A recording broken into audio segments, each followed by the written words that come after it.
Class 12 bio से अपन देखेंगे gametogenesis. Gametogenesis में गैमेटो का मतलब रहता है गैमेट्स, जेनेसिस का मतलब रहता है फॉर्मेशन, ठीक है, मतलब गैमेट्स का फॉर्मेशन। तो अपन एनसीईआरटी लाइन बाय लाइन देखेंगे। सबसे पहले प्राइमरी सेक्स ऑर्गन, जो कि मेल में तो आपका रहता है टेस्टिस और फीमेल में क्या रहता है, ओवरी रहता है। ओवरी आपका बनाती है ओवम, टेस्टिस आपका बनाती है स्पर्म। स्पर्म और ओवम के बनने के प्रोसेस को अपन गैमेटोजेनेसिस कहते हैं। अगर सिर्फ स्पर्म की बात करें कि स्पर्म के बनने के प्रोसेस को अपन क्या बोलेंगे, स्पर्मेटोजेनेसिस। ओवम के बनने के प्रोसेस को अपन क्या बोलेंगे, oogenesis, जो कि नीचे से यहाँ से स्टार्ट होगा आपका oogenesis। ओवम कैसे बनता है वो यहाँ से स्टार्ट होगा, इस वाले पेज से, oogenesis। अब पहले अपन देखेंगे स्पर्मेटोजेनेसिस। स्पर्मेटोजेनेसिस, इस पूरे पेज में आपके स्पर्मेटोजेनेसिस के बारे में बता रखा है कि भाई स्पर्म कैसे बनेगा। स्पर्मेटोगोनिया सबसे पहले रहता है आपका, जो कि कहाँ प्रेजेंट रहेगा, सेमनीफेरस ट्यूब्यूल में। सेमनीफेरस ट्यूब्यूल कहाँ रहती है, टेस्टिस के अंदर सेमनीफेरस ट्यूब्यूल रहती है, जिसके अंदर आपका स्पर्मेटोगोनिया होता है। स्पर्मेटोगोनिया से आपका स्पर्म बनता है। सबसे पहले अपन इसको है ना इस टेबल की हेल्प से समझते हैं, फिर अपन एनसीईआरटी लाइन बाय लाइन भी देख लेंगे। अब प्यूबर्टी की एज में, मेल के अंदर प्यूबर्टी की एज में आपका स्पर्मेटोजेनेसिस प्रोसेस स्टार्ट रहता है, जिसमें आपका स्पर्मेटोगोनिया होता है सबसे पहले, जो कि 2n डिप्लॉइड होता है। लास्ट में जाके वो n हो जाएगा, हैप्लॉइड हो जाएगा, जो कि स्पर्म रहेगा, ठीक है। इस वाली साइड आपका क्या है, oogenesis, इस वाली साइड है आपका स्पर्मेटोजेनेसिस, ठीक है। तो फटाफट देखेंगे स्पर्मेटोजेनेसिस। स्पर्मेटोजेनेसिस में सबसे पहले आपका आता है स्पर्मेटोगोनिया। स्पर्मेटोगोनिया क्या है, आपका स्पर्मेटोगोनिया ही आगे जाके आपका स्पर्म बनाएगा, ठीक है। स्पर्मेटोगोनिया जो कि 2n का है, जिसके अंदर माइटोसिस होगा। माइटोसिस होगा तो आपका ये 2n से 2n ही रहेगा। क्या बन जाएगा माइटोसिस होने में, आपका प्राइमरी स्पर्मेटोसाइट्स। स्पर्मेटोसाइट्स बन गया प्राइमरी। अब प्राइमरी स्पर्मेटोसाइट में फर्स्ट मियोसिस होगा। ये माइटोसिस था, मियोटिक मतलब रहता है मियोसिस रहता है। मियोसिस में अब क्या होगा, 1 से 2 बन जाएंगे।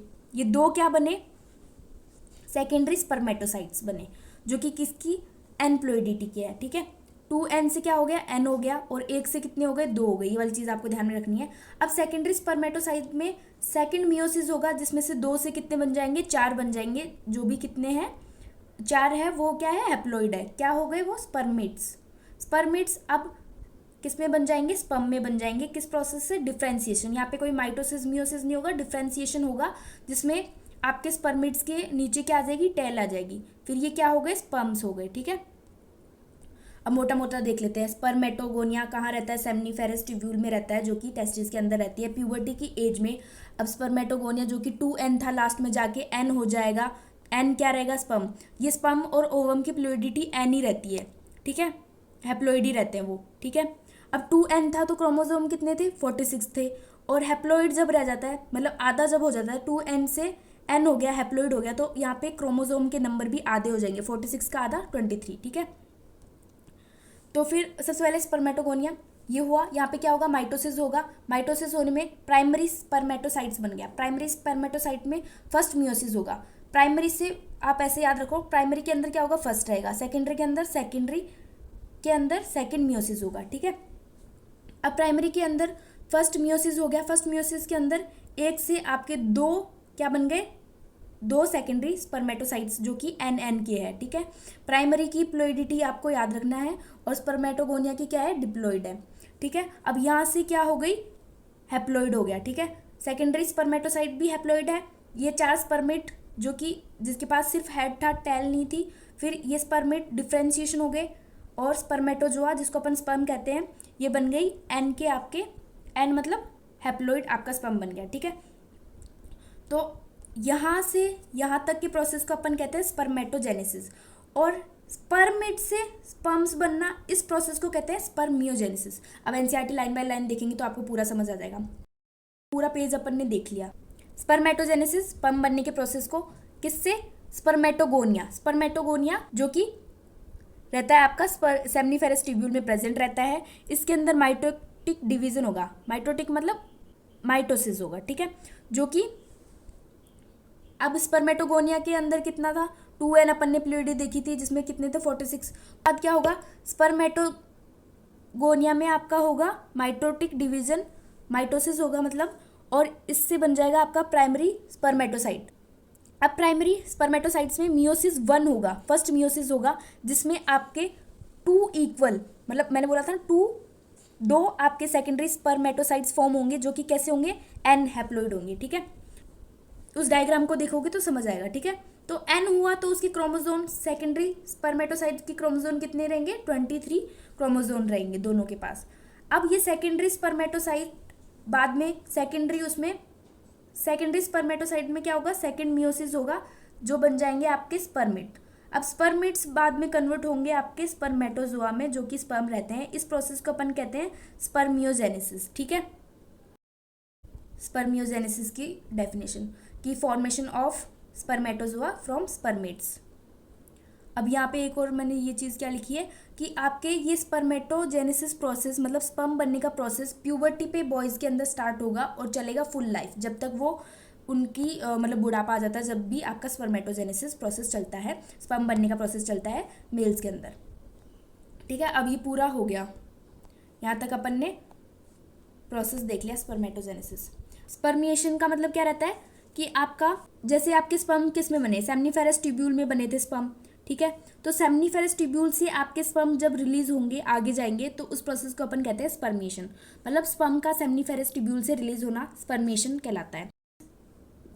स्पर्मेटोजेनेसिस स्टार्ट होता है प्यूबर्टी की एज में। बॉयज़ की जब प्यूबर्टी आ जाती है, जब स्पर्मेटोजेनेसिस स्पर्म बनने का प्रोसेस स्टार्ट हो जाता है, ठीक है। ये होता कैसे है, GnRH, जिसकी फुल फॉर्म रहती है गोनेडोट्रोफिन रिलीजिंग हार्मोन। ये हाइपोथैलेमस से रिलीज होता है, रिलीज फ्रॉम हाइपोथैलेमस।